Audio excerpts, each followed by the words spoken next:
¿Qué tal, chicos? ¿Cómo están? Espero que estén muy bien. Bienvenidos a esta primera clase. Recuerden que, ay, cómo pasa el tiempo demasiado rápido. Ya estamos a mitad de mes de junio. Saben ustedes perfectamente de que la convocatoria para la Facultad de Medicina sale en octubre, pero a medida de que estemos avanzando, vamos a estar hablando un poquito más de ello, ¿ok? Lo que les digo desde ahora, chicos, es que ustedes tienen acceso a las grabaciones de las clases que hemos pasado hasta ahorita. Simplemente tienen que hacer en su clic en su Classroom, en la cual ahí van a aparecer todos los temas. Claro, con estas clases que estamos dando lo voy a ir actualizando poquito a poquito y me pueden hacer preguntas después finalizando la clase, ¿ok? Y un consejo más, tienen que estar con su nombre, bueno, al momento de inscribirse les he pedido su correo electrónico, ¿verdad? Tiene que estar su correo electrónico y su nombre, porque si no está, también tienen que poner su nombre en su al momento de ingresar a la clase, porque si están con un puntito, por ejemplo, entonces, lastimosamente, no los voy a aceptar. Ok, chicos, entonces ya se tienen que comportar un poquito más serios. A mí en la Facultad de Medicina yo he estado en el curso virtual en pandemia. Ay, no era un despelote. Pero bueno, esa es recomendación. Y además de eso, si han explorado un poquito más a fondo, también van a tener acceso al Classroom de exámenes, en la cual hay 5 exámenes por temas de 40 preguntas que van a poder acceder de forma gratuita. Por ejemplo, una vez terminando esta clase, ustedes pueden ir a ver ese examen.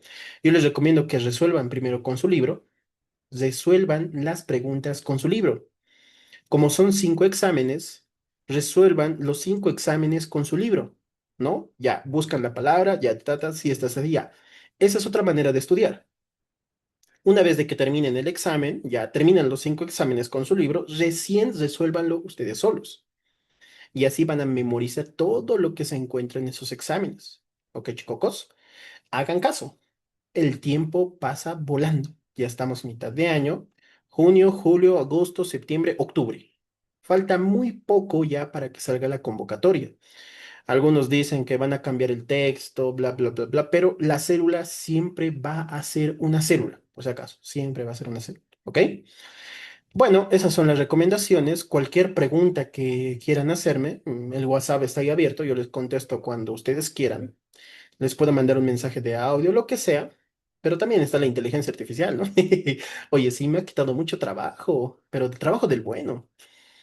Traten de, si tienen alguna consulta, cualquiera me la hacen, no pasa nada, yo les respondo. También pueden escribir al grupo de WhatsApp para charlar entre ustedes. Recuerden que estamos entre cuates, ¿no? Conmigo hay confianza, pero no tanto también, ¿no? Yo les doy la mano, agarren la mano uno más, ¿no? Entonces, sin más preámbulos, vamos a comenzar. Lo que les vuelvo a repetir, ya tienen las grabaciones de estas clases disponibles en su Classroom. Ustedes lo que pueden hacer es en la mañana ver la grabación, lo pueden poner un por 2 o por 1.5, lo ven la clase de mañana, más rato les voy a pasar el cronograma de lo que vamos a avanzar esta tarde. De ahí ven ustedes qué temas vamos a ver en la noche, tarde, noche, y ustedes se pueden, ya directamente aquí van a venir para repasar. Directamente vienen aquí para repasar, ¿ok? Un cachito chicocos, siempre hay estudiantes que no logran ingresar. Un cachito, cachito, tengo que mandar estos enlaces. ¿Dónde está? ¿Dónde está? Recuerden, chicos, si tienen cualquier consulta, me preguntan, ¿ok? Pero un cachito. Como yo soy secretaria, docente, el que paga impuestos. Ya, ahí está. Ya, comencemos. ¿Dónde estamos? Lo bueno es que ustedes van a ser partícipes de un nuevo método de enseñanza que estoy practicando. Les voy a enseñar con Minecraft. Para algunos, los que ven mis lives ya habrán visto cómo estaba haciendo estas cosas, pero ya lo he logrado dominar, así que nos va a ir genial. Especialmente mi imaginación ha hecho kaboom al momento de explicar la parte 2 del capítulo de biología celular, qué son los microarrays, qué es la centrifugación, qué es la reacción en cadena de polimerasa, qué son los cribados, qué es la hibridación in situ. Todo eso les voy a explicar con este Minecraft, ¿ok? Y si gustan ver cómo lo hago, una vez de que termine la clase de las 9:30, ahí no, tengo que ir a correr una hora. Desde las 11, desde las 11 voy a estar haciendo mapas así y pueden verme si gustan, ¿ok? Entonces, vamos a comenzar. ¿Dónde está? Sí, eso sería todo. No hay nada más. Ay, ¿por qué todo a última hora? ¿Por qué todo? Un cachito, chicos. ¿Dónde está? ¿Dónde está? Este número. Mm, ¿Dónde está mi cargador? Comenzamos en breve, chicos, en breve, en breve. Ya, ahora sí. Ya, el que me habla, morando más. Esto más comentarles. Una vez de que termine la clase, hasta las 8 de la noche, yo voy a comenzar otra clase desde las 8 de la noche hasta las 9:30. Si gustan, se van a poder conectar. Eso es completamente gratis, se podría decir, ¿no? En la clase desde las 8 hasta las 9:30 estamos ahorita en el capítulo del anticucho del corazón y en el capítulo de mitocondrias. Bueno, un capítulo más. Ya hemos acabado el de mitocondrias. Entonces se pueden conectar, ¿ok? Y no pierdan tiempo. Temas principales de anatomía y fisiología. Lo primero que vamos a ver es el ámbito de la anatomía y la fisiología. Ya. Lo primero, muchachos, ¿qué es la anatomía? La anatomía se les puedo explicar con esta gran cosa que se encuentra acá, que parece una T. En Minecraft, esta estructura sirve para poder farmear experiencia, entre comillas. La anatomía, ¿qué nos enseña? ¿Cómo está formada una estructura? ¿Ok? Básicamente nos dice los planos de tejidos que tiene, la ubicación, el tamaño y todas las características arquitectónicas de un órgano, entre comillas, ¿ok? Por ejemplo, la anatomía nos describe qué es esto en este momento, esta es piedra, aquí hay tierra, ¿lo ven? ¿Qué vamos a encontrar al lado derecho? Vamos a encontrar una sala de cristal, entre comillas. ¿Qué vamos a encontrar al lado izquierdo? No hay nada. Eso es lo que nos explica la anatomía. Un ejemplo, digamos, vamos a expandir un poquito la imaginación. Este vendría a ser un estómago. ¿Qué vamos a encontrar a la izquierda del estómago? El vaso, a la derecha, el hígado y así sucesivamente. ¿Ok? Eso es lo que explica la anatomía. Pero ¿qué es lo que explica la fisiología? La fisiología explica de para qué sirve esta cosa. Un ejemplo, el estómago, ¿para qué sirve, chicocos? El estómago sirve para poder degradar los alimentos, ¿no? Gracias a los jugos estomacales. Pero en la fisiología, este cilindro, bueno, según este jueguito, ¿qué función cumple este cilindro? Yo simplemente aquí voy a poner una espada y los voy a pegar a estas cosas que se encuentran acá. Y ven cómo me botan esos cristales, no sé qué será, pero bueno. Entonces, a medida que los mato, me van generando experiencia. Y eso explica la fisiología, ¿ok? Eso es lo que explica la fisiología. El ámbito de la anatomía y la fisiología. Entonces, ¿qué estudia la anatomía? El estudio de la forma. Normalmente para estudiar la anatomía debemos ver, no debemos utilizar nuestros ojos. La revisión visual es la manera más simple, ¿no? Algo que me han enseñado mis docentes de tercer año en la materia de semiología es con que solo el paciente se venga a sentar a la silla, tú ya debes hacerle un diagnóstico de lo que tiene, ¿no? Normalmente un paciente viene a la consulta cuando tiene alguna dolencia, ¿no? Entonces, cuando está caminando bien y está caminando bien hacia tu escritorio, significa que no tiene ninguna dolencia muscular, del óseo, o es probable que tenga, pero no le duela tanto, ¿verdad? Entonces ya tienes que empezar, apenas lo ves a diagnosticarlo, ¿ok? Observaciones del aspecto del cuerpo, por ejemplo, algunos de ustedes me han visto, pucha, el doc está gordo, ¿no? Ya directamente, directamente ustedes me han visto así analizando, me parece una pera, ¿no? Ya, a ver, el doc, ¿qué ha pasado? Come mucho, come más de las calorías que quema, ya, está bien. Antes estaba más gordo, chicos, estaba pesando 130 kilos, estaba una bola. Ahora más bien ya me estoy recuperando, pero bueno. La exploración física. Una vez de que el paciente ya viene a nuestro consultorio, nos dice que nos duele aquisitos, ¿no? Entonces tú empiezas a palpar, pero ¿qué es lo que buscas? ¿Qué es lo que buscas? Dependiendo a qué es lo que a ti te despierta interés, vas a buscar, ¿verdad? Por ejemplo, si es que el paciente te dice, te está doliendo aquí, tú no le vas a presionar así hasta fondo, ¿verdad? Sino superficialmente, tal vez es un ganglio inflamado. Entonces se puede realizar la palpación. También nuestro cuerpo produce sonidos. Y esos sonidos, ustedes primero deben reconocer entre lo bueno y lo anormal, ¿no? Y esa técnica para poder escuchar los sonidos es la famosa auscultación. Y después tenemos, normalmente, también tenemos cavidades dentro de nuestro cuerpo. Al hacer ligeros golpes, vamos a provocar un eco en el interior de las cavidades de nuestro cuerpo.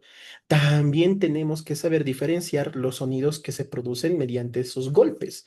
Y esa técnica viene a ser la famosa percusión, ¿ok? Especialmente en la cavidad abdominal. Vamos a ver la de la disección, ¿no? De la disección. ¿Qué dice su texto con respecto a la disección?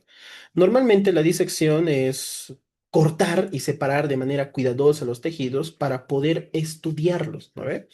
Entonces aquí les preparé una pequeña imagen, ¿no? Ahí está la disección, ¿no? La disección antes se realizaba en cadáveres, bueno, se sigue haciendo en cadáveres, pero antes se hacía la famosa exploración, o sea, a personas vivas se les hacía la disección para saber qué es lo que tienen dentro. Antes, digo antes. ¿Por qué ya no se hace ahora? Porque es muy peligroso. ¿Se imaginan, chicos, abrir una persona que está completamente, bueno, nosotros sabemos que está bien, pero debemos ver lo que tiene adentro, simplemente la vamos a abrir. Todo eso va a ser muy peligroso. Entonces, ¿qué es lo que se hace actualmente para evitar todos esos procedimientos? La imagenología, ¿ok? O las técnicas de diagnóstico por imagen, radiografía, resonancias magnéticas y entre otros, ecografía igualmente, ¿ok? Pero antes, bueno, más adelante les voy a contar esa historia, la religión perturbó mucho a la ciencia, ¿no? Entonces, la disección. Gracias justamente a la disección se pudo analizar todo con respecto a la anatomía, apartar mediante el corte, y en el hasta el siglo XIX la disección se denominaba anatomización, ¿no? Ahí está, ahorita vamos a hablar de eso. ¿No es el mejor método para estudiar a una persona viva? No, esa era la famosa cirugía exploratoria que se reemplazó con imagenología, ¿no? ¿Se imaginan que en estos tiempos a las personas, a ver, tú ya vas por un dolor de panza y el médico te dice, te vamos a abrir? No, eso sería muy feo. Actualmente sería muy feo. Entonces, eso es con respecto a la anatomía. ¿Qué es la fisiología? La fisiología, fisio de naturaleza, logía de estudio. La fisiología se encarga de estudiar cómo se comportan las cosas o qué es lo que hacen o cuál es su función, ¿ok? El estudio de la función. Van a haber muchas disciplinas de la fisiología. Una es la neurofisiología, la endocrinología y la fisiopatología. No sé si les comenté, pero yo, una vez de que salga de la facultad, me quiero especializar. No sé, voy a ver cómo están las circunstancias. Tal vez me va muy bien en mi trabajo, ¿no? Si me va demasiado bien, chicos, en mi trabajo, logro ser TikToker profesional, no me contratan marcas, ¿no? Entonces, si me va muy bien, voy a estudiar endocrinología. Voy a estudiar. ¿Qué chuchas, no? ¿Qué chuchas voy a hacer? Me gusta con respecto a las hormonas y esas cosas, cómo funcionan. Pero si me va más o menos bien, le voy a dar imagenología. Pero bueno, ustedes tienen que empezar a pensar qué es lo que van a estudiar una vez de que salgan. Y desde el primer año ya se van a enfocar en eso. Por ejemplo, digamos aquí uno de ustedes quiere dar clases de anatomía. Entonces, desde ahora debería enfocarse todo con respecto a anatomía. Claro, sin dejar de lado todo lo que sirve para poder ingresar a la facultad, ¿verdad? Entonces, eso es lo que estudia la fisiología.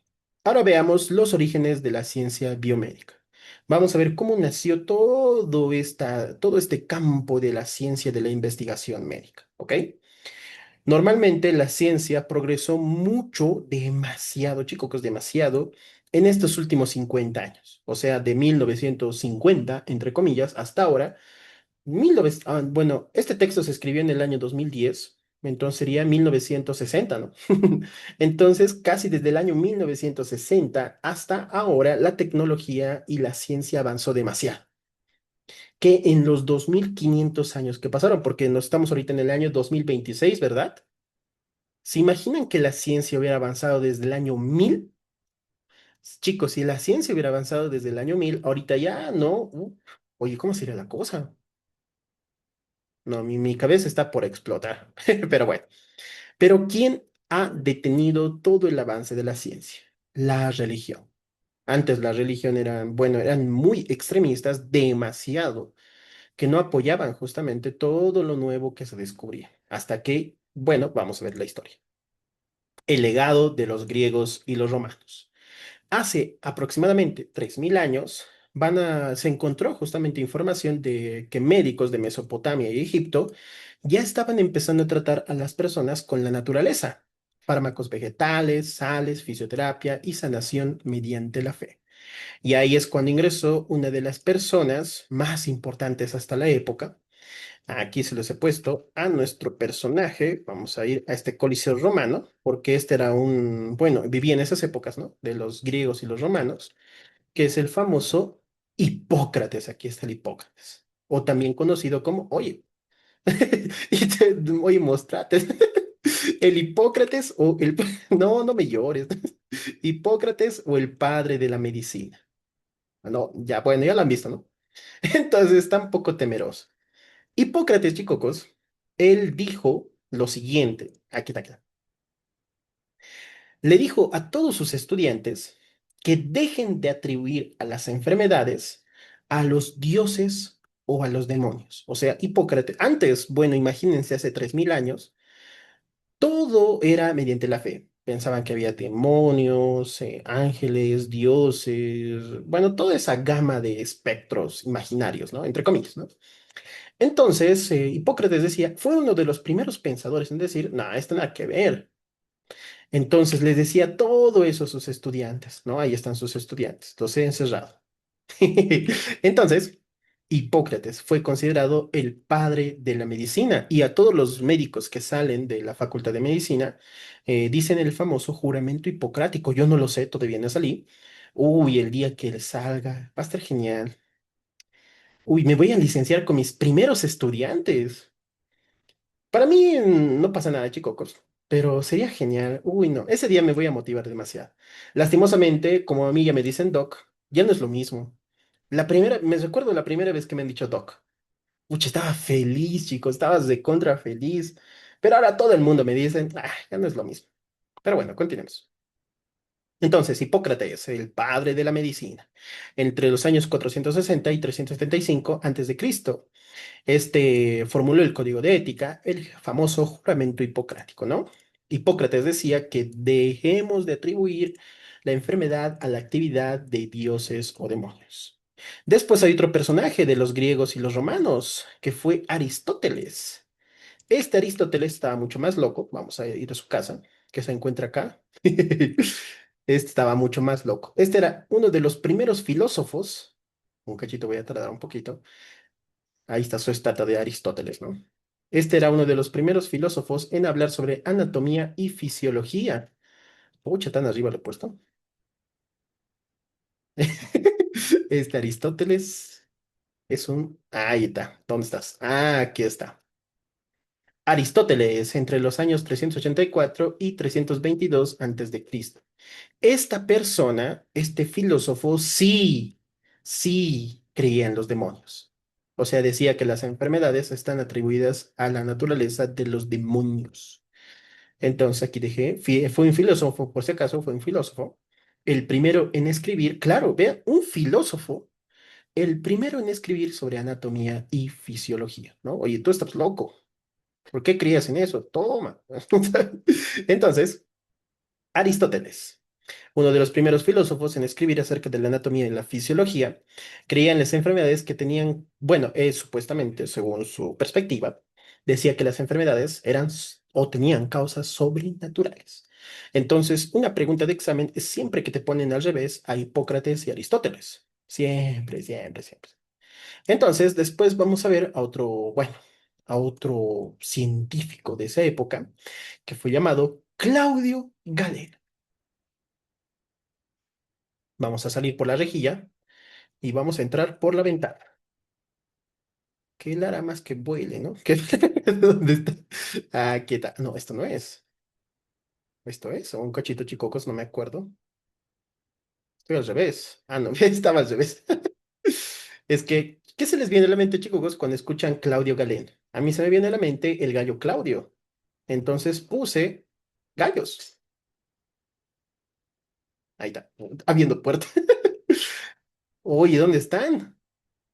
Se me escapó el Claudio Galeno, chicos. O se me fue arriba. A ver, ¿dónde está? Ah, aquí estás. ¿Dónde te has escapado? Ah, aquí está, Claudio Galeno. Claudio Galeno, muchachos, no podía hacer disecciones en personas. La época de Claudio Galeno, oye, la época de Claudio Galeno era muy religiosa, muy pero demasiado religiosa, ¿ok? Entonces, Fabiana, ¿tienes alguna pregunta? Sí, buenas noches. Una consulta. ¿Sí? ¿Estás presentando porque no sale?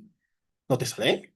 No sé si se comunica, ajá, que no le sale la presentación o lo que estás compartiendo. Sí, estoy compartiendo la pantalla. Chicos, ¿lo ven todos? O para que me salga y vuelva a entrar. Normal. Sí, a ti nomás. ¿Me puedes quitar cuando vuelva a entrar, por favor? Ah, ya entran. Te vamos a esperar. Sí.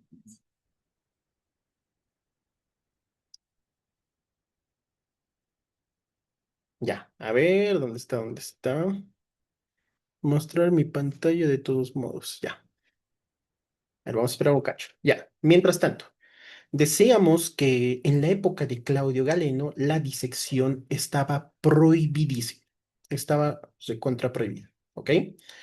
Esa época en la cual vivía Claudio Galeno, no le dejaban investigar o hacer disecciones en cadáveres. Entonces, lo que pasaba, él quería estudiar todo con respecto a la anatomía, pero entonces describió o hizo disecciones en animales, especialmente en cerdos, monos y otros. Pero el cuerpo de un animal es parecido al de un humano, no. Claro, tiene semejanzas, pero así parecido al 100%, no, por si acaso. ¿Ok? Un cachito. Ah. Entonces, lo que les decía. Entonces, ¿qué pasaba? Claudio Galeno ha escrito lo que estaba averiguando con respecto a la disección de animales. Ha escrito un libro muy influyente en su texto dice de Europa, ¿no? Que fue muy leído por esas épocas, pero no podían obtener más información porque los religiosos, entre comillas, evitaban estudiar a las personas porque supuestamente su alma se iba a escapar, iba a traer malos presagios y muchas cosas que tenían en ese tiempo. ¿Ok? Entonces, vamos con lo siguiente. Claudio Galeno, médico de los gladiadores romanos, escribe el texto más influyente. Yo digo, si escribe el texto más influyente de la antigüedad, ¿por qué no han puesto su nombre, no? ¿Por qué no han puesto su nombre? En su época la disección estaba prohibida, se basaba el estudio en los animales. Y esa es toda la información que podemos obtener del legado de los griegos y los romanos. Claro, hay mucho más. Está muy bonita la historia. Ahora vamos a ver cómo nace la ciencia moderna, o sea, la que tenemos actualmente, ¿no? Vámonos a la Edad Media. En la Edad Media, obviamente, la religión igualmente estaba, en algunos lados, oprimía, pero en otros lados era más laxa. Entonces, la ciencia reprimida de manera estricta en la cultura cristiana europea hasta el siglo XVII, en la cual justamente en esas épocas ya los lados del oriente, donde se encuentran los judíos, los chinos, ya se estaba liberando la presión contra los estudios del cuerpo humano y esas cosas, ¿ok? De esa manera existieron decoraciones burdas del cuerpo, esta pseudociencia proviene de la palabra influencia, ya no pasa nada. Hablemos de los médicos judíos, de los primeros médicos que ya estaban empezando a hacer, bueno, estudios sobre las personas. Vámonos acá. ¿Dónde estoy? ¿Dónde estoy? Pucha, ¿por dónde salgo? Teniendo puerta. Ah, pues nos hemos escapado por la rejilla. Ah, aquí está, pues de puesta esta iglesia. Ay, un cachito voy a hacer, se me van a escapar si no. Ah, ¿qué tal? Entonces, los sacerdotes reprimían mucho a los científicos, ¿lo ven? Ahí están los científicos. Pero llegaron a un acuerdo, ya. Y ahí justamente hubo una persona, Moshe Ben Maimón, vamos a irnos a la pirámide, aquí está. Vamos a irnos a la pirámide. Moshe Ben Maimón era un médico judío que se escapó justamente a Egipto, por eso he puesto esta pirámide, ¿no? se escapó justamente a Egipto para servir al sultán Saladín, que ahorita lo vamos a ver. Ocho, no es por aquí. Un momento, yo aquí he puesto mi puerta. Lo siento, chicos, no me acuerdo muy bien. Vamos a visitar a Monchenbein Maimons, o también conocido como ¡Ah! Me ha asustado este desgraciado. ¿Qué te estás? Bueno, aquí está. Ay, me ha asustado. Este es Monchenbein Maimón, chicos. Ay, este Maimónides, pero ya bueno. Esta persona, muchachos, este médico judío, se escapó justamente de España, si no me equivoco. No, esa era otra historia. Oye, ¿dónde se está escapando? Me abandona, bueno. Y justamente fue a Egipto para servir al sultán Saladín. ¿Ok, chicos? Entonces, de esta manera, esta persona, al curar a los, bueno, a los guerreros egipcios, entre comillas, estuvo bastante tiempo en Egipto, bastante tiempo. Y esta persona, Monchenbein Maimónides, ha escrito 10 libros que fueron muy influyentes en esa época. 10 libros. ¿Ok, chicos? Entonces, ahí está el médico judío, el más famoso, Monchenbein Maimónides, conocido en el cristianismo. Ah, ¿ves? Estaba bien, estaba bien. Nacido en España y escapó en Egipto, ¿no? Huyó a Egipto a los 24 años y sirvió como médico de la corte del sultán Saladín. ¿Ok? Nada más, hablemos de otro médico o otro científico de esos tiempos, los musulmanes, ¿no? Cuando yo escucho musulmán, se me viene a la mente a mí kabum kabum, ¿no? Los musulmanes, entre los más famosos vamos a tener a Ibsina. Aquí tengo otro mapa. ¿Dónde está? Pucha, se me escapó el Maimónides. ¿Dónde se abrió el Maimónides? Oye, ¿dónde está? Se ha escapado el Maimón. Bueno, era que le pongo una cama. Vamos a ir ¿dónde está? Aquí. Vamos a ir donde los musulmanes. Ahí está. Entonces entramos donde el musulmán y aquí está el musulmán o el científico de esta época, el más famoso, también llamado Ibsina o Avicena o también era llamado el galeno del Islam. Aquí está el galeno del Islam. ¿Ok? Justamente esta persona ha escrito un libro, el libro de Avicena, también llamado El Canon de la Medicina. Este libro que escribió este musulmán en las escuelas europeas fue reconocida por 500 años. Imagínense, chicocos, tantos años para poder tener en cuenta un libro. O sea, ahí la religión también estaba muy involucrada para leer un libro por 500 años. Pero aquí cada cuánto se actualiza el Saladín, el Tórtoran. Cada año se actualiza el Tórtoran. Entonces, vean muchachos que el libro de Avicena o el Canon de la Medicina fue una autoridad de las escuelas europeas por 500 años. Entonces, nada más vamos a tener en cuenta a los musulmanes, ¿ok? Eso es con respecto a la Edad Media, a los médicos judíos y a los musulmanes. Con respecto a la medicina moderna occidental, o sea, donde estamos actualmente nosotros, ¿verdad? Todo empezó alrededor del siglo XVI. En el siglo XVI, estas dos personas, especialmente el anatomista, bueno, a mí chicos, la anatomía me gusta, está bonita, pero es muy fácil. Solo hay que recordar nombres nada más. Y después, ¿quién no sabe decir la ubicación, verdad? Lo que a mí más me interesa estudiar es fisiología. Pues yo diría que a mi hijo le voy a poner William, ¿no? Cuando nazca, William Chamby, ¿no? Ay, no, qué fue apellido. Pero bueno, así lo que me ha tocado. Entonces, vamos a poner en cuenta, vamos a estudiar ahora al anatomista Andreas Vesalius y al fisiólogo William Hervey, ¿ok? El estudiante que no tenía problemas para ver, ¿lo solucionó? Ya puede. Sí, César, gracias. Ya está bien. Listo. Sí. Ya, continuemos. Entonces, vamos a ver ahora dónde viven el fisiólogo William Hervey y también el anatomista Andreas Vesalius. Vamos a ver primero. Hay un cachito. Aquí está. Aquí está Andreas Vesalius.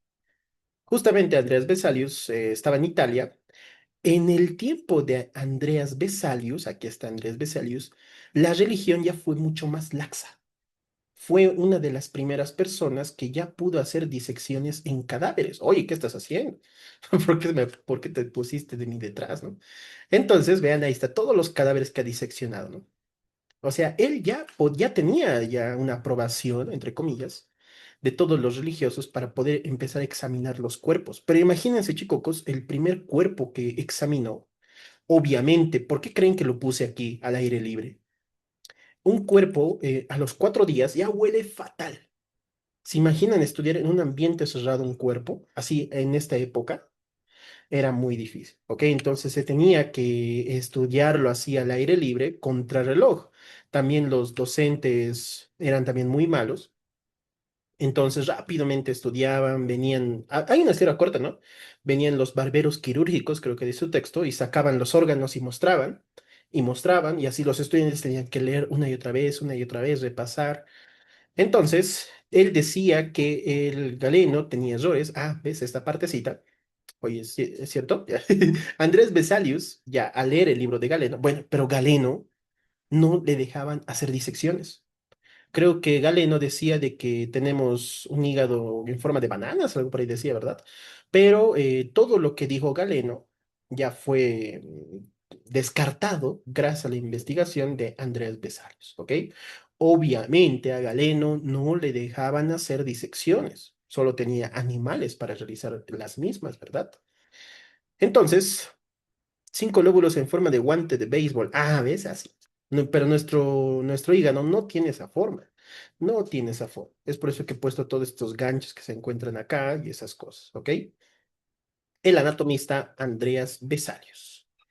Enseñó anatomía en Italia, en su época la religión, rompió la tradición, señaló los errores de Galeno, publicó el primer atlas de anatomía de Humani Corporis Fabrica. ¡Wow! ¿No? Qué bonito nombre, ¿no? Sobre la estructura del cuerpo humano.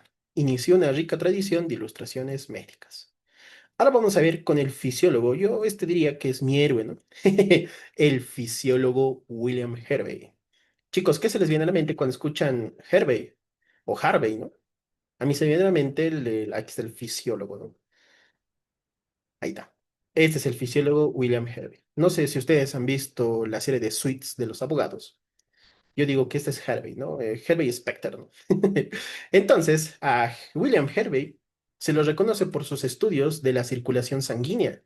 O sea, esta persona empezó a estudiar todo con respecto a la sangre y sus estudios con respecto a cómo la sangre discurre por los vasos sanguíneos fue reconocido de esa manera. Hervey representa el nacimiento de la fisiología experimental. Junto con Meche Servetus, no sabía cómo identificar a Meche Servetus, pero le he puesto como si fuera ese taladro. William Hervey y Malchen Servetus pusieron como evidencia que la sangre debe circular de manera continua por nuestro cuerpo. Entonces, las investigaciones de William Hervey y Michael Serventus mencionaban de que la sangre tiene que discurrir continuamente por nuestro cuerpo. Creo un cachito, cachito. Ahí está, ¿lo ven? Esa es la sangre. Uy, en esas épocas sí que estaban muy atrasados, ¿no? Pero a lo que tenemos ahora es demasiado. Es demasiado. Pero recuerden, chicos, William Harvey estudió sobre la circulación sanguínea. ¿Dónde está Milton Servetus? Esto contradecía a Galeno. Ah, esta parte decía su texto. Galeno tenía otra idea con respecto a la circulación sanguínea. Decía que el hígado convertía la comida en sangre. Bueno, pues, actualmente sí decimos, oye, Galeno, ¿estabas bien?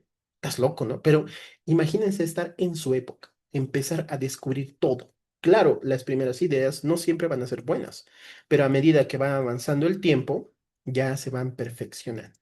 Es por eso que las personas cuando comienzan algo siempre tienden a fallar. Y ahí es cuando se ve la verdadera naturaleza del ser humano. Si es que falla y no se levanta, ya valiste verdura. Pero si es que fallas y te sigues levantando, te va a ir bien. Pero bueno, deuda con los inventores de la época. Vamos a ver, tengo otro gráfico acá. ¿Dónde está? ¿Dónde está? Capítulo 1, biología celular. En el capítulo 1 de biología celular también nos habla de estos dos personajes. Estos dos personajes son Robert Hooke y Anthony Van Leeuwenhoek. Vamos a explorar la casa de Robert Hooke. Aquí está. ¿Ven? Roberto Hooke. Robert Hooke fue una de las personas que empezó a utilizar demasiado el microscopio. Y esta persona acuñó la palabra célula. O sea, al estar estudiando y utilizando el microscopio, vio este patrón que están viendo en el techo, ¿lo ven? Patrón de celdillas que se encuentra en su imagen. Un patrón de celdillas en el corcho, en esos corchos de las tapas de los vinos, no, esos corchos, ¿no? Ahí vio el patrón de celdillas y de ahí viene el nombre de la palabra célula. Célula, celdilla, ¿ok? Todo este descubrimiento con respecto a lo que estaba observando con ese microscopio, lo escribió en su libro Micrography, ¿ok? Pero en esos tiempos, el microscopio lo tenía todo el mundo, o sea, y se reían de los que investigaban en microscopio. De hecho, a Robert Hooke le hacían mucho bullying, como yo le estoy haciendo ahorita, ¿no? Le hacían demasiado bullying, ¿no? Pero no simplemente a él le hacían bullying, a Robert Hooke, también le hacían bullying a Anthony Van Leeuwenhoek. Aquí está. Aquí está. Este es Anthony Van Leeuwenhoek. ¿Ok? Oye, despertate. Anthony Van Leeuwenhoek, muchachos, ha fabricado uno de los microscopios más simples de una sola lente. Pero ¿quién era Anthony Van Leeuwenhoek? Era un comerciante de telas, puesto estas telarañas, ¿no? Era un comerciante de telas que en su búsqueda de encontrar el hilo más fino, utilizó justamente esos lentes. Pero al estar utilizando esos lentes, vio que no simplemente se podrían ver los hilos, sino describió la presencia de células sanguíneas, protozoos, espermatozoides, bacterias. O sea, veía todo lo pequeñito que se movía, ¿ok? Todo lo pequeñito. Y de esa manera, bueno, esta persona empezó a describir todo eso, dijo, esto está bien, mira, esto también puedo ver la tela con un microscopio de una sola lente. Esta persona, obviamente, en esa época también le han hecho bullying, también le hacían, ¿no? El entusiasmo por el microscopio no duró. Al final del siglo XVII se les trataba como un mero juguete para las clases altas. Ambos, Robert Hooke y Anthony van Leeuwenhoek, blanco de sátira. Y murieron así, o sea, sin honor ni gloria, hasta que llegó, bueno, la época actual, en la cual ya se los valorizó mucho más, ¿no? Y esa es la deuda con los inventores de la época. Y eso es todo con respecto a los orígenes de la ciencia biomédica. Qué interesante, ¿verdad? La historia. Yo, por mi parte, esto es lo que no me gusta del texto de Saladín, pero bueno, tenemos que estudiarlo. Hablemos del famoso método científico. El método científico se basa en poder averiguar a través de la observación y no de simplemente de ideas. El método científico, tenemos que observar, tenemos que lanzar teorías, hipótesis para poder llegar a un resultado. Y ese resultado tiene que ser fiable y tiene que ser comparado con múltiples ideas para que sí sea fiable o sea más fiable, entre comillas. Entonces, vamos a ver el famoso método científico. Vamos a ver a dos filósofos, Francis Bacon y René Descartes. Vamos a irnos por acá. ¿Dónde está un jugador? Ahí está. Vamos a ver a dos filósofos o fisiólogos. Un cachito, cachito. Filósofos, pucha. Filósofos. Actualmente, ¿quién estudia filosofía? Solo los de izquierda nomás, ¿no? Ya, a ver, ¿dónde estamos? ¿Dónde estamos? Está al revés. Ah, ahí está. Adivinen por qué he puesto una fábrica para poder describir a estos dos filósofos, Francis Bacon y René Descartes. Decían que todo esto con respecto a la ciencia podía manejarse como una empresa pública, en la cual tenía todas las características buenas y de manera organizada, pero una empresa pública buena, no del Kipus, ¿no? Pucha, se me ha escapado el bacon. No es el bacon, ¿verdad? A ver, chicos, bacon en inglés es bacon o tocino, ¿verdad? Por eso he puesto este cerdito. Este es Francis Bacon, ¿ok, chicos? Y este es René Descartes, ¿no? Ya por las ranas René, ¿no? Las ranas René. Estas dos personas, muchachos, odiaban a todas esas personas o filósofos que debatían ideas antiguas sin aportar nada nuevo. Los odiaban. Odiaban a todos. O sea, a los que hablaban. pero no aportaban ideas nuevas, los odiaban.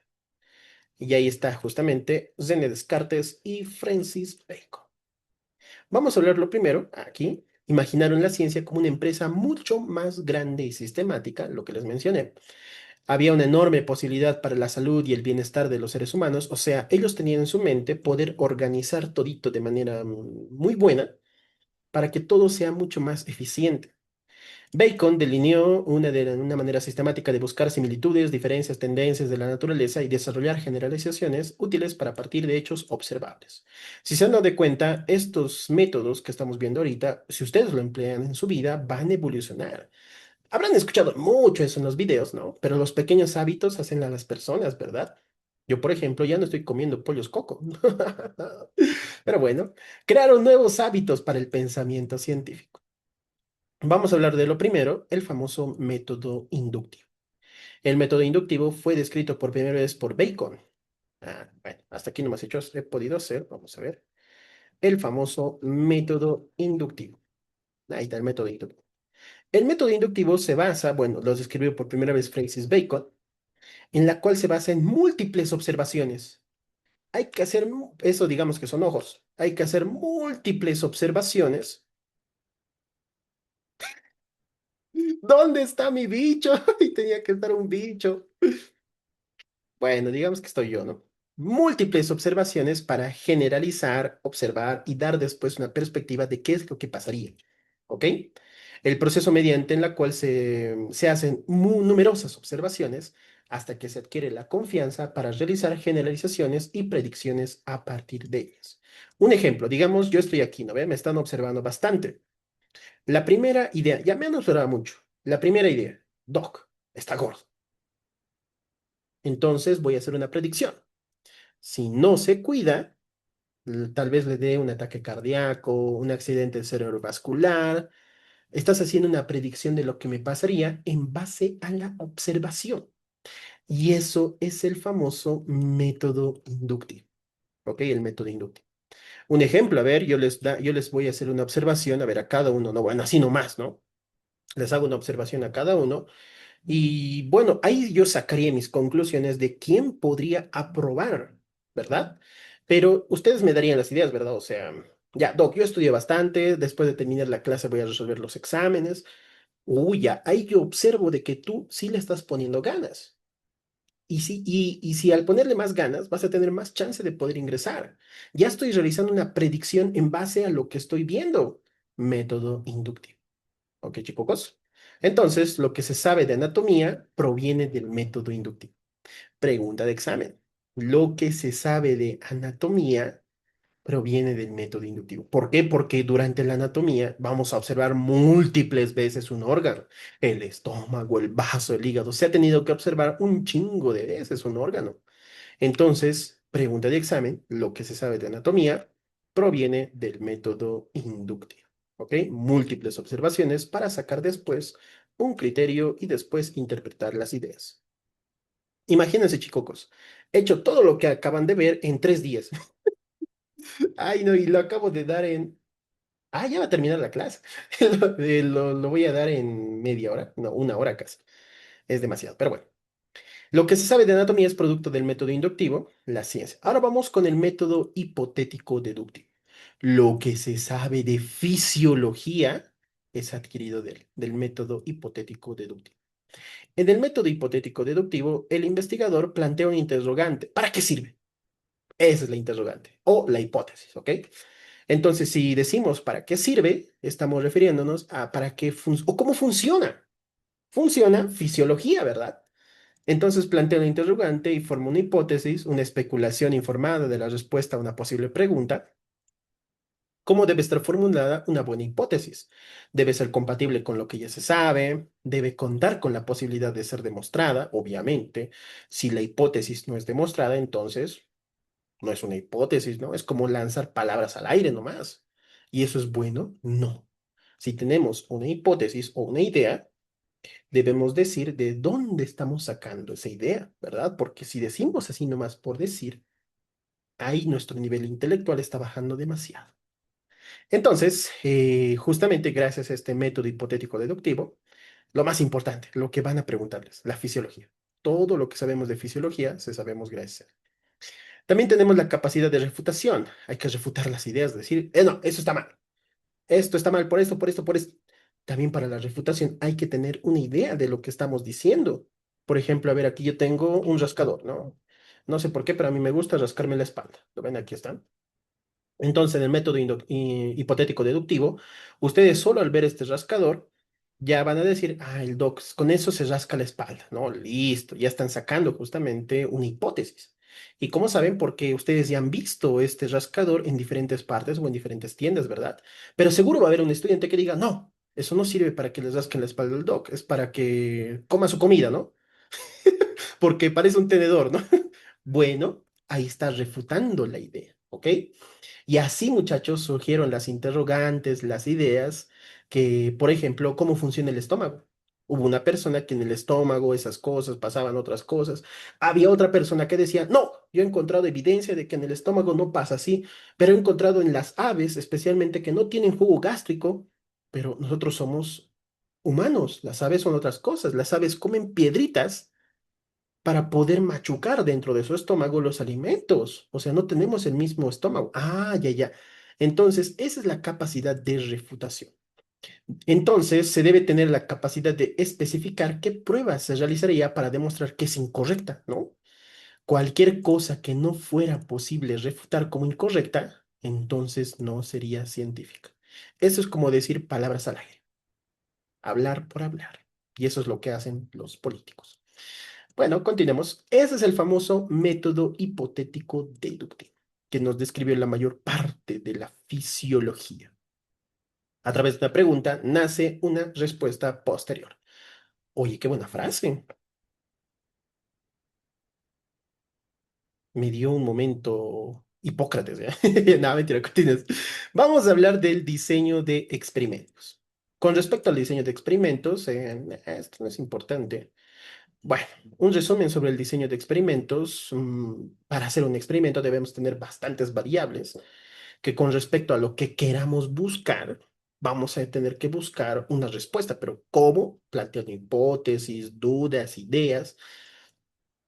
Varios elementos del diseño de experimentos tienen el fin de resolver las dudas. Por ejemplo, ¿qué podemos seleccionar en un diseño de experimentos? El tamaño de la muestra, a cuántas personas vamos a hacer un experimento, quiénes son los testigos, o sea, con los que vamos a hacer la muestra. No sé si ustedes habrán escuchado del efecto placebo, ¿no? O sea, hay poblaciones en las cuales sí se le da el medicamento y a otras no, pero no les vamos a decir, ¿verdad? No les vamos a decir. Y la más importante de lo que yo considero acá es el sesgo del investigador. O sea, hay algunos investigadores que están se podría decir, tan enfocados en su proyecto científico que no ven los errores. Entonces, ¿qué hace si es científico al momento de estudiar algo y que no lo sesgue su propia interpretación de lo que está estudiando? Les da los análisis a otras personas. Y le dices, ya, cuando hagas la prueba, no me digas a quién le haces, a quién le das el placebo, a quién le das la muestra real, no me digas. Y ahí justamente se va a evitar el sesgo del investigador.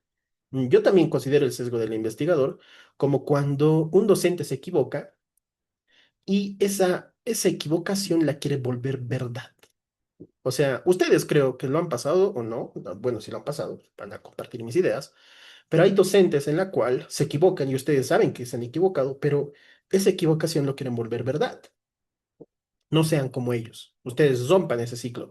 Va a haber de aquí unos 5 o 10 estudiantes que van a dar clases. Yo les recomiendo, chicos, que den clases, porque así uno aprende mucho más rápido, aunque sea ustedes háblense a sí mismos. Entonces van a fallar, es obvio, van a fallar, pero no vuelvan su mentira verdad. ¿Ok, chicos? Si se han equivocado, digan, me equivoqué, vamos a volver a repetir. ¿Ok? Listo. El diseño de los experimentos. Datos, leyes y teorías. Por ejemplo, ¿qué es un dato? Bueno, algo que escribe el ser humano. Es información que cualquier persona capacitada puede verificar de manera independiente, ¿no? Los datos, datos. ¿Qué es una ley natural? Una descripción de lo que ocurre. No podemos cambiar nosotros la ley natural. Pregunta, ¿la ley de la gravedad la podemos cambiar? No. He visto algunos videos de TikTok en la cual hay viejos, hay los que viajan en el tiempo y evitan de que la manzana le caiga ¿a quién? ¿A Mozart? Mozart. No es Newton, creo que era por ahí, pero le quitan la manzana. Esa persona que ha dicho la ley de la gravedad y esas cosas, pucha, no me acuerdo su nombre, pero le quitan la manzana y ya no hay gravedad después, ¿verdad? No, eso no existe, chicos, ¿ok? La ley natural es una descripción de la naturaleza. Descripción, no se puede cambiar. Entonces, la ley natural es una generalización acerca de las maneras predecibles en la cual se comporta la materia y la energía. Puede ser predecible si es que la conocemos. Un ejemplo, la lluvia. La lluvia va a llegar.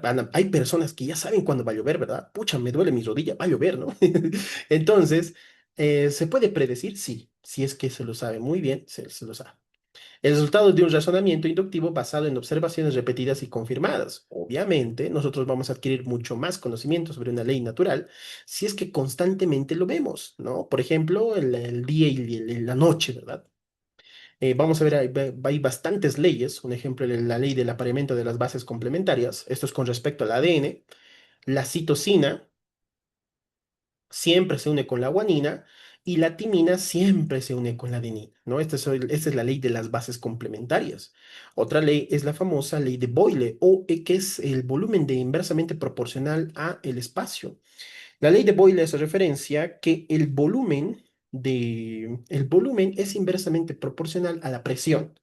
¿Qué quiere decir esto? Mientras más volumen, no, un cachito, cachito. Mientras más volumen, menor presión. Ah, sí. Mientras más volumen, menor presión. Menor presión. Pero mientras menos volumen, mayor presión. Esa es la famosa ley de Boyle. Yo me acuerdo de la ley de Boyle. No sé si ustedes han consumido leche Bonle. ¿Han comprado chicocos leche Bonle? Yo me acordaba de que, digamos, a ver, ¿dónde está? A ver, aquí tengo un trozo de papel. ¿Lo ven? Digamos que aquí viene la leche, en Tochicocos viene la leche acá, ¿verdad? En el empaque. Para que la leche salga hacia afuera, tengo que presionar la bolsa, ¿verdad? Y al presionar la bolsa, ¿qué estoy haciendo? Estoy haciendo de que haya menos espacio, menor volumen. Y al haber menor volumen, aumenta la presión y la leche va a salir hacia mi boca, ¿no? Au. Bueno, eso sonó raro. Bueno, continuemos. Entonces, yo me acordaba de esa manera, la leche Bonle, por si acaso, la leche Bonle, ¿ok? Continuemos. La ley natural no gobierna el universo, lo que les dije hace un momento, lo describe, lo describe. Ahora la teoría, ya, esto ya es más, bueno, una idea, ¿no? La teoría es una aseveración explicativa, un conjunto de aseveraciones derivadas de datos, leyes, hipótesis confirmadas. Algunas teorías, pueden haber la teoría celular, teoría del mosaico de líquido de las membranas, no solo es resumir de manera concisa lo que ya se sabe, sino más aún sugerir direcciones para estudios adicionales, ¿no? Bueno, la teoría te abre muchas puertas. Por ejemplo, lo que estamos haciendo ahorita es teoría explicando todo lo que ya se sabe, pero pueden aumentarse cosas, pueden aumentarse mucha información acá. Y eso es todo con respecto al método científico. Hubiera querido explicarles con Minecraft, pero no podía, mucho tardado. Orígenes y adaptación del ser humano. Bueno, es una historia muy larga con respecto a cómo surgió supuestamente el ser humano. A ver, antes decíamos que, bueno, la idea más generalizada es que venimos de los monos, ¿verdad? De la sabana de África, que posteriormente los árboles se quemaron, ¿no? Se quemaron y nosotros tuvimos que bajar de los árboles hacia el pasto. Y como estábamos en la forma inclinada y el pasto era muy elevado, teníamos que mantenernos erguidos para poder ver si viene el león, ¿no? Para comernos, ¿no? Y ahí pasaron millones y millones de años hasta que apareció el ser humano, ¿no? Pero bueno, orígenes y adaptaciones del ser humano. Todo esto comienza con, bueno, Charles Darwin, que ustedes lo habrán escuchado alguna vez. Fue el biólogo más influyente de la América, que formuló la teoría de la evolución, ¿no? ¿Ustedes, chicos, creen en la evolución? Yo más o menos. Pues, bueno, a medida de que estemos dando la clase, se van a dar cuenta de que yo no creo en Dios. Yo creo en una entidad, yo soy semiateo básicamente. Yo creo en una entidad que está ahí arriba y me dice, César, pórtate bien, si no te doy chicote. No sé si será Dios, no sé qué será, pero bueno, le tengo miedo. Continuemos. Evolución, selección y adaptación. La evolución, bueno, cualquier cambio en la composición genética. Normalmente los más aptos sobreviven, ¿no? ejemplo, ustedes en este momento son los más aptos porque están aquí vivos, deberían agradecer justamente esa parte, porque hay otras personas que por tener una menor capacidad de hacer sinapsis, obviamente no estudian y no aprenden mucho las cosas. Pero eso se debe justamente a la evolución. ¿Y qué pasa con las personas que evolucionan? Bueno, sus genes perduran. Ahora, ¿qué pasa si es que no? La selección natural. Es lo que les va a ocurrir a ustedes, la selección natural, en diciembre. Uy, los más aptos van a probar, los que no se confían, los que estudian, los que ven las repeticiones de las clases que ya tienen en su classroom, los que preguntan en clase, ¿no? Levantan su manita y dicen, ¿para qué sirve esto? Y me preguntan nomás, no hay problema, chicocos. Lo bueno es que yo no les hago prender cámara, así que nadie los va a reconocer por su voz. A mí sí me reconocen. Pero bueno, continuemos. La selección natural, principal teoría de la forma en la que funciona la evolución. Presiones selectivas, la fuerza de la naturaleza promueve el éxito reproductivo, sí, también. El clima, depredadores, enfermedad, bueno, obvio. Entonces, chicos, adaptaciones básicas del ser humano como primate, ya les comenté la historia. Cuando empezamos a caminar sobre nuestras dos patitas, ahí empezamos a evolucionar. Cuando realizamos la famosa bipedestación. Ahora sí, esto es bueno, la historia que tiene su texto de Saladín. Ahora vayamos con lo importante, con respecto a la estructura humana. Lo primero, la jerarquía de la complejidad. Para poder estudiar el cuerpo humano, nosotros debemos saber, bueno, una de las características que siempre les digo a mis estudiantes, y es por eso que amo medicina, me gusta medicina, chicocos, no lo vean difícil. Ustedes pueden empezar a estudiar desde cualquier tema. Digamos, ahorita acaban ciertos capítulos y pueden irse directamente al capítulo de aparato reproductor, pueden irse al capítulo de aparato urinario, pueden irse al capítulo de sistema inmunitario. Eso es lo bueno de medicina, puedes abarcar cualquier parte, simplemente tienes que saber qué capítulos tienes que estudiar para poder analizar todos esos capítulos. Y los capítulos que deben saber ustedes de memoria son este capítulo, el capítulo 1 de Morfo, el capítulo 2 de Morfofunción y el capítulo 5 de Morfofunción. Esos tres capítulos, si los dominan chicocos, van a poder seguir cualquier capítulo y estudiarlo de manera correcta. ¿Ok? Entonces, eh, Adriana, Profe, ¿sí? disculpe, ¿qué capítulos dijo? El capítulo 1 de Morfo, 2 y 5. ¿Te anotaste? Gracias. ¿Listo? Entonces, chicos, Sí. si dominan esos capítulos, el uno, 2 y el 5, van a poder estudiar cualquier tema y no les va a perjudicar casi nada, ¿ok? Por ejemplo, hay algunas personas que ya están cansadas del capítulo de tejido óseo y quieren avanzar tejido óseo sí o sí en orden. No, eso es lo hermoso de medicina, puedes leer desde cualquier capítulo y de ahí vemos la jerarquía de la complejidad. Lo primero, para poder empezar a estudiar el cuerpito humano, debemos saber qué es lo más pequeño y qué es lo más grande, ¿verdad? Lo primero que les voy a dibujar, ¿cuál es la unidad de la materia lo más pequeño? Los átomos, ¿verdad? Eso les han enseñado en el colegio, ¿no? Bueno, a mí no me han enseñado. No, les han enseñado. Por si acaso, chicos, yo estudié en colegio nocturno, entonces ustedes deben estar más capos que yo, ¿verdad? Digamos, ¿no? Entonces primero tenemos la unidad más pequeña de la materia, que vendrían a ser los átomos. Ejemplo de átomo, el átomo de carbono. Hay un acrónimo para podernos acordar de los átomos más importantes, que es el chon. El chon caps, ¿no? Yo soy producto del Abelino Ciñani. El chon caps. Ahí está, así se lo llamo. Bueno, un cachito lo voy a borrar. Mm, pero ¿quién está? Ahí está. Entonces, este es el acrónimo para que puedan acordarse cuáles son los átomos más importantes de la vida. El carbono, el hidrógeno, el oxígeno, el nitrógeno, el calcio, el potasio y el azufre. Hay algún hito más que me estoy olvidando, pero hasta aquí se respeta el chon. Después ya, ¿qué estará en su texto? A ver, ahorita lo voy a ver. ¿Dónde está? ¿Qué está en su texto? Pucha, no lo he anotado. En su texto, ¿qué dice, chicos? Chon caps. Ya, a ver, me lo escriben. Entonces, tenemos la unidad más pequeña de la materia, que son los átomos. Posteriormente, los átomos se juntan para formar a las moléculas. Vamos a escribir acá. Los átomos se juntan para formar a las moléculas. Ahora, algo que siempre voy a repetir durante toda mi vida es que tienen que saber cuáles son las cuatro biomoléculas más importantes, porque eso les van a preguntar y está en todo el texto. Siempre les van a poner azúcares, lípidos, proteínas, grasas, ácidos nucleicos, siempre les van a poner, en todo lado está. ¿Y por qué se llaman biomoléculas? Porque forman parte de la vida. Uy, pensaba que me caminaba una araña. Entonces, las moléculas son cuatro, las más importantes, ¿ok? ¿Y qué son las moléculas? Cuando los átomos se asocian entre ellos, ¿ok? La más abundante, los azúcares. Después tenemos las proteínas, después tenemos los lípidos y después tenemos los ácidos nucleicos. No se les olvide, yo esto, chicos, si fuera ustedes me lo tatuarían ahí. Borraría el nombre de mi ex, ¿no? Ahí pondría Lina, ¿no? Lo borro. No, mentira. Entonces ahí me tatúo eh, azúcares, proteínas, lípidos y ácidos nucleicos, ¿no? No, mentira, no se tatúa. El dog me ha dicho que me tatúe, ¿no? No, mentira, chicos. Entonces, tenemos los átomos, después tenemos que los átomos se juntan entre ellos para formar a las moléculas.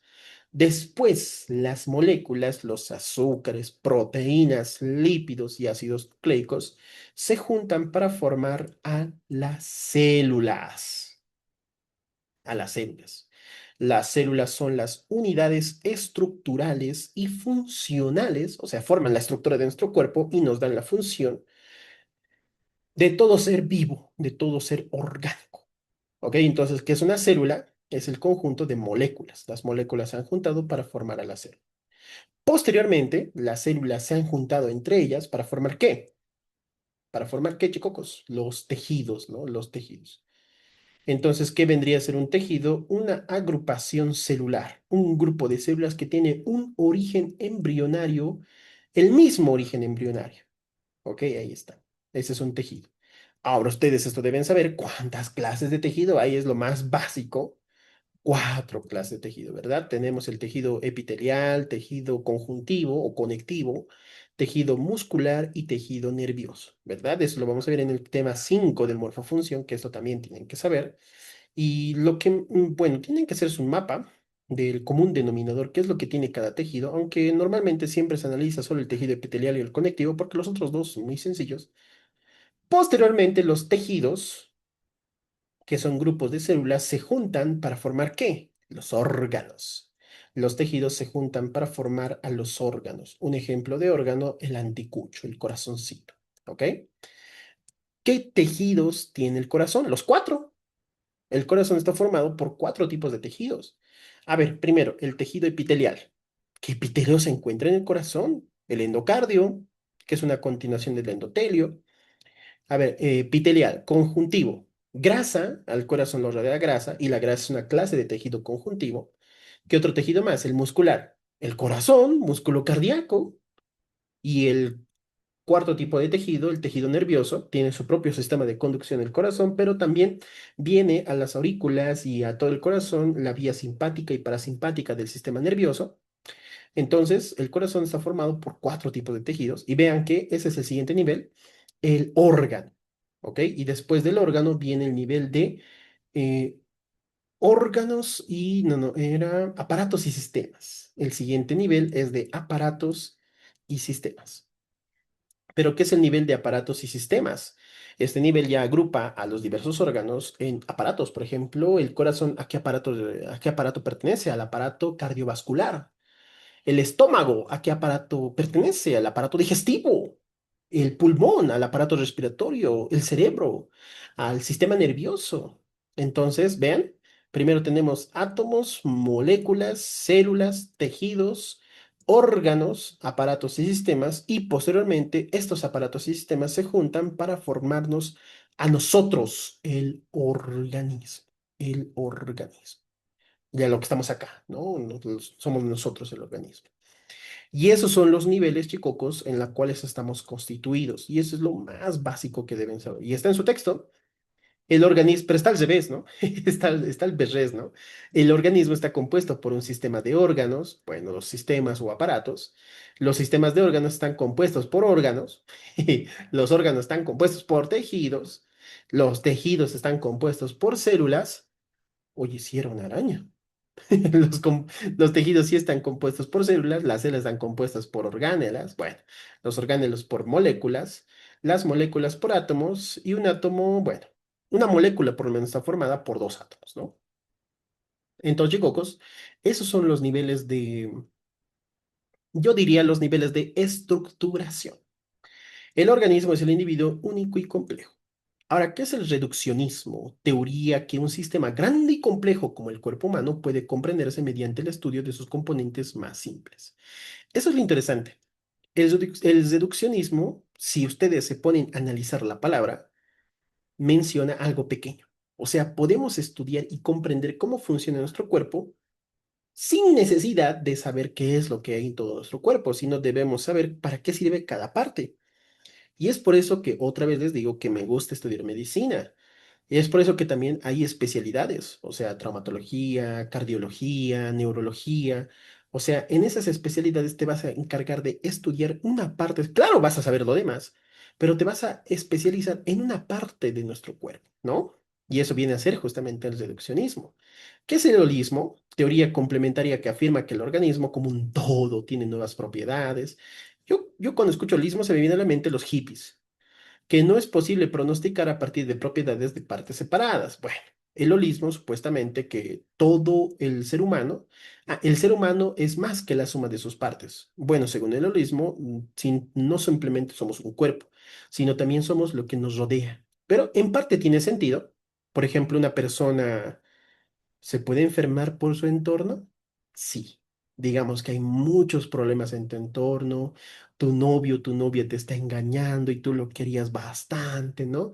¿Eso te va a enfermar? Te va a enfermar. ¿Qué va a pasar? Digamos, vives al frente de tu casa hay una fábrica, ¿no? De cerdos, ¿no? Que están quemando.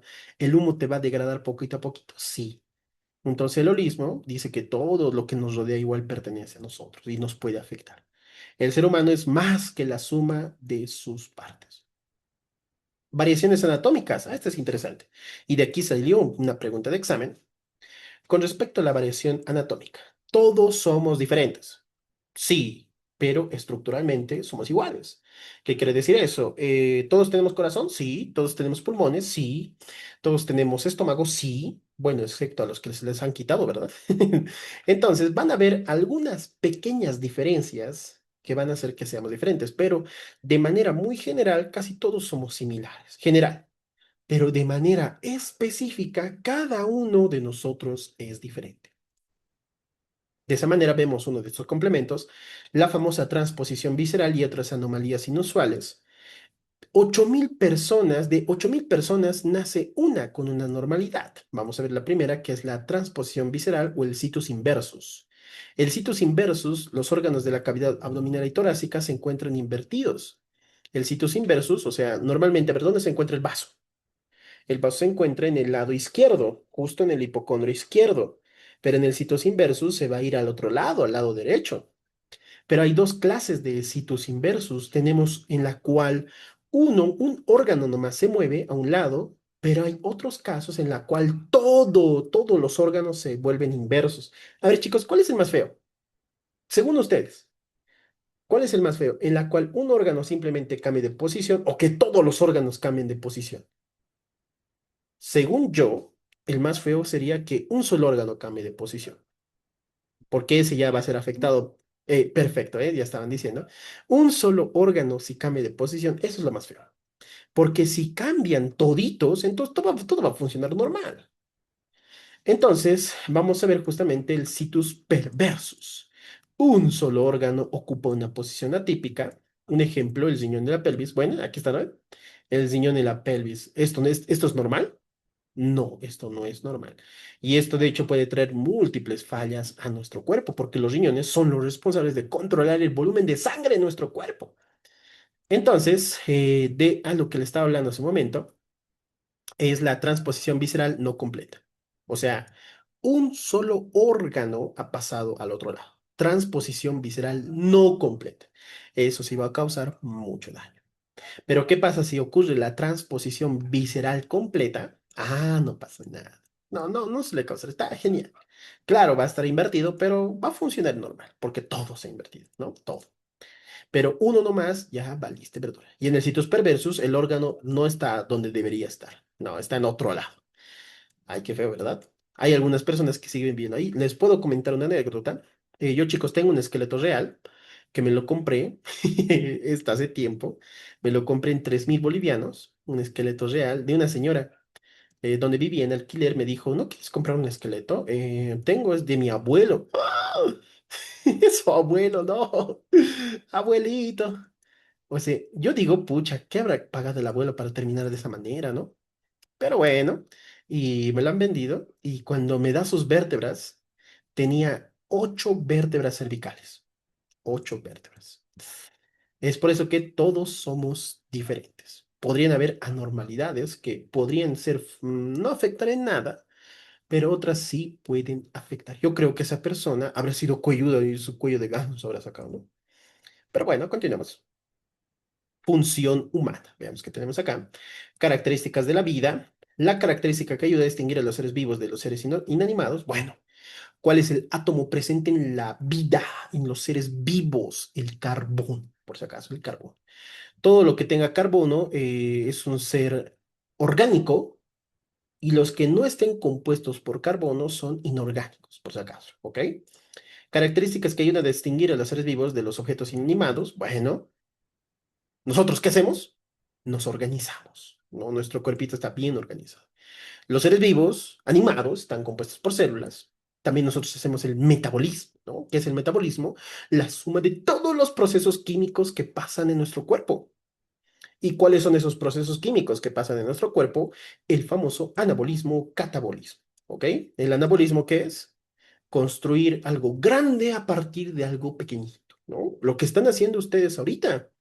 Ustedes están construyendo algo muy grande, ser médico, pucha, ¿no? Eso sí tiene mucho prestigio. Ser médico es algo muy grande, pero están construyendo a partir de poquito a poquito, están leyendo todos los días, ¿no? Eso es el anabolismo, crear algo muy grande a partir de algo muy pequeño. ¿Y qué es el catabolismo? El catabolismo lo van a hacer si es que se van a cañar, ¿no? Y no estudian, no se aplazan, ¿no? O sea, de todo lo grande que querían hacer, se van a ir a lo más pequeño o lo van a destruir, ¿no? Entonces, el metabolismo viene a ser la suma de todos los procesos químicos que pasan en nuestro cuerpo, especialmente el anabolismo y el catabolismo. La capacidad de respuesta y movimiento. Un ser vivo responde a los estímulos. Cuando veo esto, se me viene a la mente un video de TikTok en la cual dos padres, ¿no? Le dicen, ya, su niña se hace la dormida y su padre le dice, ya, a ver, voy a verificar si está dormida. Los niños dormidos, cuando se les sube su mano, no la bajan, ¿no ve? Y su papá le levanta la mano a la niña y la niña anda bajo su brazo, ¿no? Cuando le ha soltado. Y esa es la capacidad de respuesta, chicos, ¿ok? Los estímulos. Somos capaces de reaccionar a los estímulos. Por ejemplo, si ahorita, digamos, está entrando un ladrón, no ve a mi departamento, y en este momento voy a reaccionar y voy a decir, chicos, llamen al 110, ¿no? Lo que sea, ¿no? Capacidad del organismo para percibir y reaccionar. ¿Qué es la homeostasis? La homeostasis es el equilibrio de las condiciones controladas en nuestro cuerpo. O sea, ¿pero qué es una condición controlada? La temperatura, presión arterial, niveles de azúcar. Por eso se llama condición controlada. Por eso se llama condición controlada. ¿Ok? Entonces, la homeostasis se encarga de mantener en equilibrio todas esas condiciones. ¿Ok? Esas variables, como dice su texto. La presión arterial, temperatura, subtópica. Tengo que volver. El desarrollo. Todos los seres vivos desarrollan, van creciendo poquito a poquito y se diferencian. ¿Qué es la diferenciación? Cuando te vuelves diferente, ¿no? Único y detergente, ¿no? Entonces, ejemplo, ustedes al estudiar se están diferenciando de los demás, no se están quedando ahí en un pozo, ¿no? No, no, no, no. Se están diferenciando. Claro, duele, chicos, yo les comprendo. Al estudiar, a veces uno se quiere rendir y se aburre, pero al final es muy bueno, chicos. Y lo digo de experiencia. Continuemos. Por último, estamos en la reproducción. Bueno, para podernos, para que la especie esté ahí, Debe haber eso, ¿verdad? Y también para que las células puedan reparar los tejidos dañados y posteriormente la evolución. Ustedes, chicos, ¿qué es lo que pasaría de aquí a bastantes años con respecto a esta de la IA? Ya tienen que pensar en el futuro, chicos. ¿Cuáles son las carreras que podrían ser anuladas por la IA? Médico no creo. Siempre van a, especialmente de traumas, pucha, ¿no? Esos van a ganar plata. Todos nos traumatizamos y siempre va a haber un médico que nos atienda, ¿no? Porque las máquinas, por más de que les pongas mucha inteligencia, van a cometer errores. Mientras tanto, los humanos ya sabemos, a no ser que evolucione tanto, ahí no, ya hemos valido. Pero bueno, entonces, pero no creo. Variaciones fisiológicas. El hombre de referencia. A ver, ¿cuál es el hombre de referencia? Vamos a ver si somos de referencia. Más, vamos a ver si yo soy de referencia. A ver, yo tengo una estatura de 1,80 m, peso 110 kilos y consumo 10.000 calorías al día. Ya. No, mentira. A ver, varón sano. No, ya vale. 22 años de edad. No, tengo 30. 70, no. Temperatura ambiente, no. 2080. Entonces, chicos, el varón sano debe consumir 2.800 kilocalorías diarias, ¿ok? 70 debe pesar 70 kilogramos, 22 años de edad. Bueno, es el hombre de referencia al momento de estudiarlos, ¿ok? Y la mujer, lo mismo, pero pesa 58 kilogramos y consume menos calorías al día. Uy, estamos gordos, ¿no, chicos? Mucho pollo, ¿no? Porque en La Paz se están enflaqueciendo. Continuemos. Hablando de la homeostasis, les dije que la homeostasis es controlar que estén en un estado de equilibrio las variables o las condiciones controladas. Variable o condición controlada. ¿Ok? ¿Cuáles son los ejemplos de las variables o condición controlada? Temperatura, presión arterial, niveles de azúcar, niveles de sodio y todas esas variables que se pueden modificar deben estar en un estado de equilibrio. Y de eso se encarga el mecanismo de la homeostasis. Pero la palabra homeostasis no simplemente hace referencia a eso, sino también hace referencia a un conjunto de mecanismos que van a aportar a que estas condiciones controladas no se escapen. Y una de ellas viene a ser la famosa retroalimentación negativa. Uno diría, ¿verdad? Retroalimentación negativa. Negativo es malo, ¿no? Negativo es malo, ¿no? Miau, ¿no? Pero no. Véanlo así. La retroalimentación negativa es como alguien que te dice que debes seguir rectito. Y si te vas a otro lado, este te va a dar palo porque te está haciendo a otro lado que no deberías hacer. Se me viene a la mente una historia de mi vida y si hubiera funcionado realmente, ni siquiera nos hubiéramos conocido, chicos. Mi tío. Mi tío se llama Solín. Me recuerdo que él sabía hacer serigrafista, sabía hacer para libros, bolígrafos y esas cosas. Y me recuerdo que él me sabía llevar a su taller para que yo le ayude a hacer las serigrafías, ya, le sabía ayudar. Pero yo era un tilinero, jugando Dota, Vice City, ¿no? En una de esas, o sea, mi tío me dijo, no vayas a esos lugares. Él, al decirme eso, yo que soy una variable, me estaba diciendo, no te vayas ahí porque te vas a ir a lo chueco, ¿no? Eso te va a traer cosas malas. Mi tío era la retroalimentación negativa. Y me fue a buscar chicocos al internet, me fue a buscar al internet y me sacó. Y yo voy a ir a La Paz, yo creo, estos días. No, no, al siguiente, subsiguiente mes voy a ir a La Paz y le voy a pedir perdón porque le dije ese día, me acuerdo muy bien, tú no eres mi papá, le dije, tú no eres mi padre.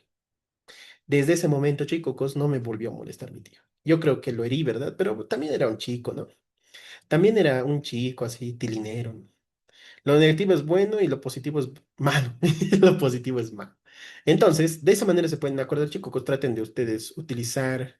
Todos vivimos esa experiencia. Sí, pero me tengo que disculpar, ¿no?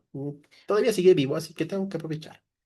Entonces, esa es la retroalimentación negativa. Es como ese de mi tío que me decía, no, no, no, no, no, no te vayas a esos lugares. Te va a hacer algo mal. Te vas a ir por otro lado. No, no, no. Él me decía, tienes que estudiar aquí, yo te voy a poner tu libro, te voy a dar tu comidita, pero estudia, ¿no? Pucha, qué genial si le hubiera hecho caso, ¿no? Pero desde ese día, chicos, ya no me volvió a llamar, ya no me dijo nada. Ay, mi tío. Pero bueno, continuemos. Entonces, la retroalimentación negativa Cuando hablamos de la homeostasis, es ese conjunto de mecanismos para que la condición controlada no se escape, no se vaya del estado de equilibrio. Entonces, la capacidad del cuerpo para detectar cambios, activar mecanismos que se oponen a estos y por tanto mantener las condiciones internas relativamente estables. De esa manera hablamos del fisiólogo francés Claude Bernard, que apareció entre los años 1813 a 1878. Esta persona, un cachito, esta persona, muchachos, dijo, observó, las condiciones internas del cuerpo permanecían constantes, aunque las condiciones externas variaban mucho. Un ejemplo que dice su texto con respecto a esta parte es la siguiente. Está haciendo mucho frío afuera y aunque esté haciendo mucho frío afuera, el calor corporal de la persona no desciende, sino se mantiene en un estado de equilibrio que vendrían a ser 36,2 grados. Se mantiene en estado, por más de que haya mucho frío afuera. Claro, la persona está abrigada, está tranquilita, está normal. Ahora, ¿qué es lo que pasaría si estuviera la contraria? Por ejemplo, está haciendo mucho calor afuera, está haciendo mucho calor. La persona, su temperatura se ha mantenido a un nivel normal. Se mantuvo a los 36,2 grados centígrados. Y Claude Bernard observó justamente esto y dijo, wow, las condiciones internas del cuerpo permanecían constantes, aunque las condiciones externas variaban mucho. Un ejemplo, lo que está pasando estos días. Está haciendo mucho frío, ¿verdad? Está haciendo mucho frío, mis gatos lo sienten. Por ejemplo, ahorita mis gatos están echados en mi cama, a un costado, mi ventana está abierta, entonces el viento está yendo hacia allá, pero mis gatos lo están ocultando ahí, se están ocultando. Pero mis gatos están calientes, ahorita sí los toco, están calientes. Y eso observó Claude Berton. Pero hasta la llegada del fisiólogo estadounidense Walter Cannon en 1871 a 1945, esta persona creó el término homeostasis. ¿Cómo se pueden acordar? Walter Cannon creó el término homeostasis. Chicos, ¿qué se les viene a la mente cuando escuchan Canon? ¿Ustedes son esas épocas de las impresoras Canon, chicocos? ¿Son creyentes de esas impresoras Canon?